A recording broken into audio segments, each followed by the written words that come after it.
Assalamualaikum dan selamat sejahtera. Bertemu lagi kita dalam mata pelajaran Pendidikan Jasmani dan Pendidikan Kesihatan tahun 4. Unit 12 Pemakanan Sihat. Tajuk Aras Kumpulan Makanan Part 1 ataupun Part 1. Standard pelajaran 8.1.1. Murid-murid boleh rujuk buku teks halaman 96 dan 97. Baiklah murid-murid, ini sebahagian dari ini adalah halaman 96 dan 97 berkaitan dengan aras kumpulan makanan. Murid-murid boleh baca dulu lebih kurang 3 hingga 5 minit dan cuba fahami petikan teks dan juga gambar yang dipaparkan.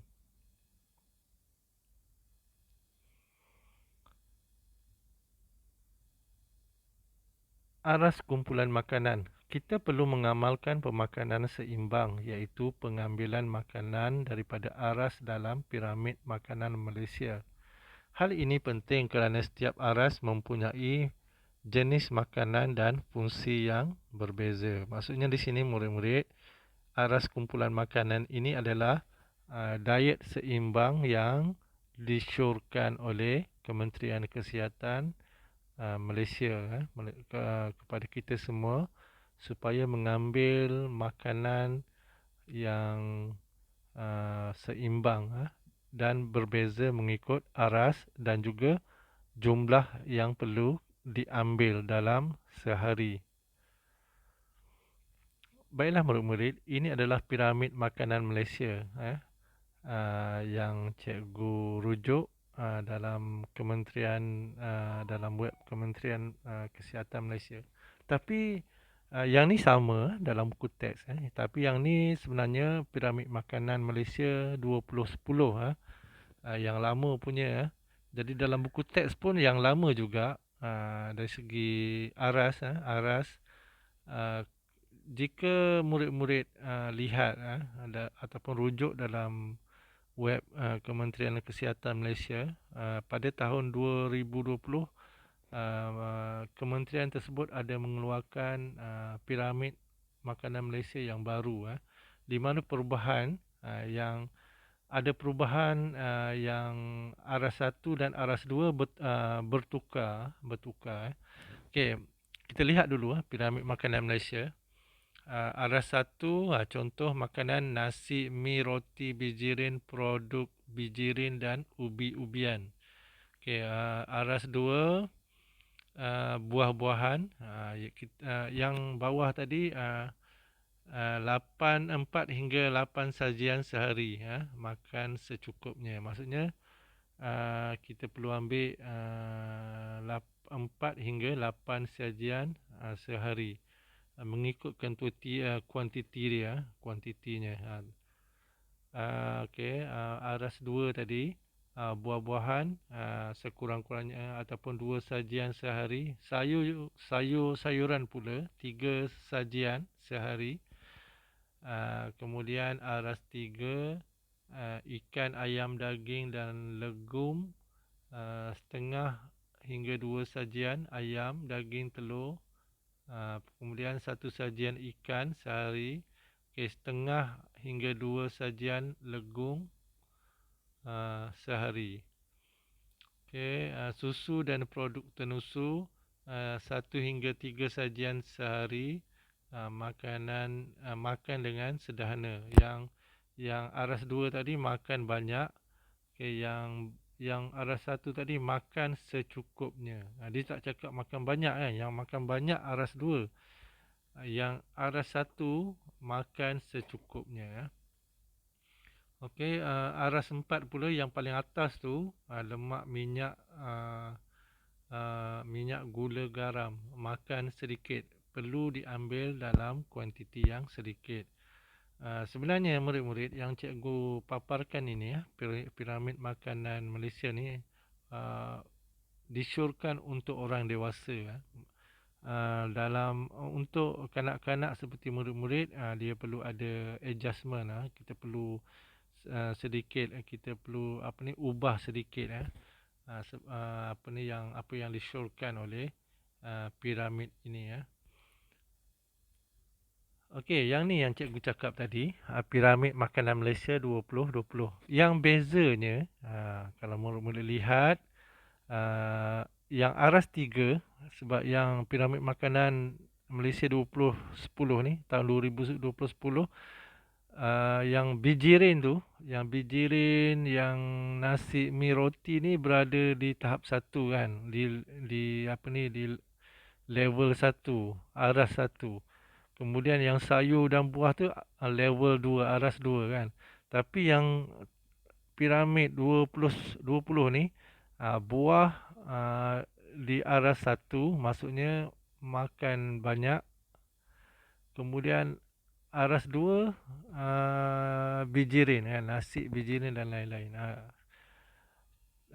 Cikgu berpendapat ini disebabkan oleh kita sedang mengalami ataupun ditimpa pandemik. Jadi pertukaran antara yang bijirin ni dan buah-buahan ni disebabkan oleh kita perlu makan banyak buah-buahan dan juga sayur-sayuran untuk mendapatkan vitamin. Vitamin, kerana vitamin ni ia boleh menguatkan sistem pertahanan tubuh, sebab dia memberi kita daya untuk melawan penyakit kan. Jadi nasi dan bijirin naik di level 2 ataupun aras 2 disebabkan pada tahun 2020 dan sekarang pun kita hanya duduk di rumah kan. Jadi kita perlu mengurangkan lagi pengambilan bijirin dan juga nasi kan, sebab kita duduk kat rumah. Bila kita ambil bijirin, sedangkan kita tak melakukan aktiviti yang lasak seperti biasa kan. Kalau hari-hari yang bebas, zaman bebas pandemik dulu, kita aktif, kita lebih aktif. Sekarang bila kita duduk di rumah, kita kurang aktif kan.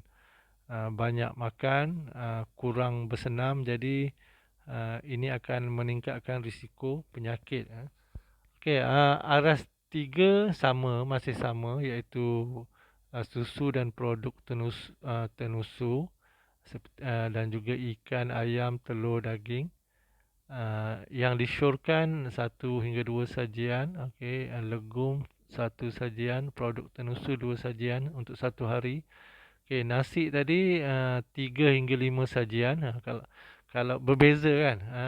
Kalau yang piramid makanan 2010, yang sama dalam buku teks tadi, 4 hingga 8 sajian. Maksudnya yang ni kita kena kurangkan pengambilan bijirin seperti nasi, gandum dan sebagainya. Buah-buahan masih sama. Masih sama 2 sajian, cuma diletak di aras pertama.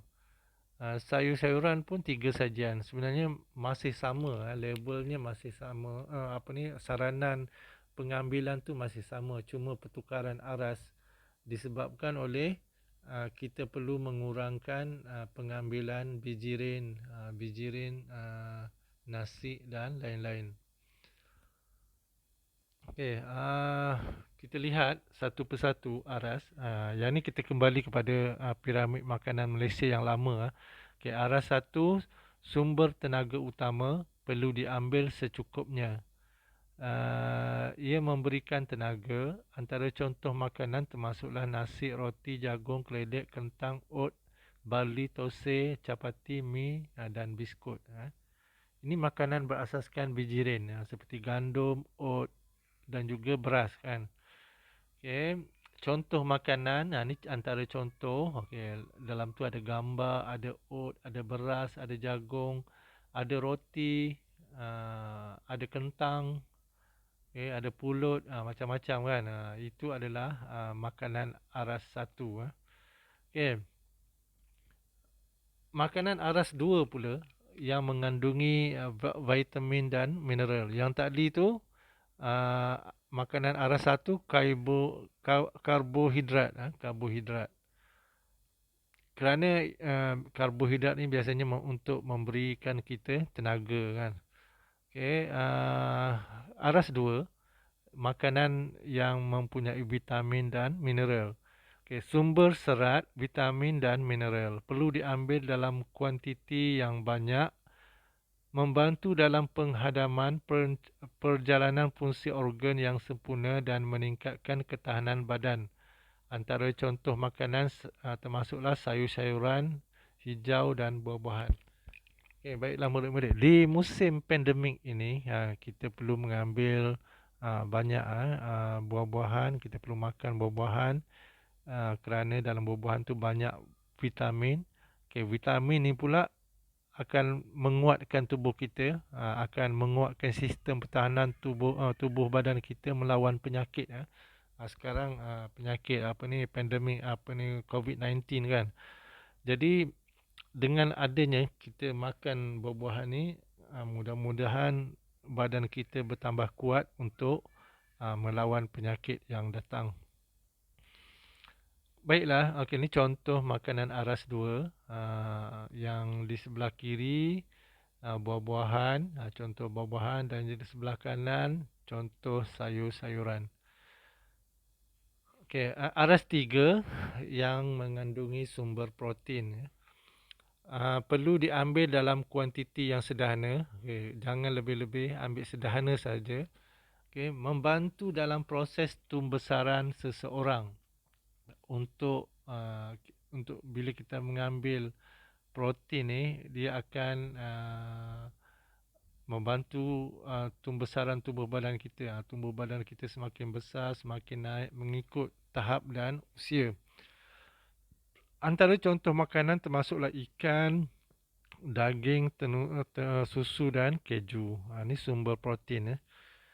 Okay, ni contoh makanan aras 3. Di sebelah kiri tu daging, telur, ayam, ikan dan sebagainya. Kemudian di sebelah kanan pula jenis kekacang. Kekacang ni kan. Ni pun makanan aras 3. Okey, aras 4 pula yang mengandungi lemak, minyak, gula dan garam. Kelebihan makanan aras 4 ni adalah sumber tenaga dan nutrien. Tapi walaupun ia adalah sumber tenaga dan nutrien, kita perlu mengambilnya dalam kuantiti yang sedikit, yang sedikit, jangan banyak. Ia membekalkan badan dengan tenaga dan juga sebagai penebat haba. Sebab lemak kan, kalau lemak ni kalau ada dalam tubuh kita, kalau musim hujan tu, tubuh kita, dia membantu tubuh kita ni panas. Itu dipanggil penebat haba. Antara contoh makanan termasuklah garam, gula dan minyak masak. Ni contoh makanan aras 4. Di sebelah kiri tu produk tenusu, sebelah kanan ini keju. Sebelah kiri tu keju, sebelah kanan pula garam, gula dan juga minyak masak. Baiklah murid-murid, kita lihat pula latihan di rumah. Apa yang perlu murid-murid buat ialah lukis piramid makanan Malaysia, rujuk buku teks halaman 96 dan 97. Okey, ini contoh latihan yang perlu murid-murid buat. Okey, lukis piramid makanan seperti mana yang cikgu buat ni ya. Sebaik-baiknya lukislah, jangan print kan. Latih diri untuk mempunyai untuk meningkatkan kemahiran melukis, melukis dan menulis. Kalau tampal tu tak ada kemahiran pun kan, cuma tampal je, gunting dan tampal je kan. Usaha sikit, murid-murid perlu usaha sikit, lukis dan tampal, buat cantik-cantik kan. Okey, tulis hari, tulis tarikh, tajuk apa, standard pelajaran, kemudian tulis arahan, macam tu kan. Baiklah, ni contoh yang besar. Kalau tak nampak, yang contoh yang tadi tu tak nampak, ni ada cikgu buat contoh yang besar sikit kan. Baiklah, itu sahaja pelajaran kita pada minggu ini. Sekian, terima kasih.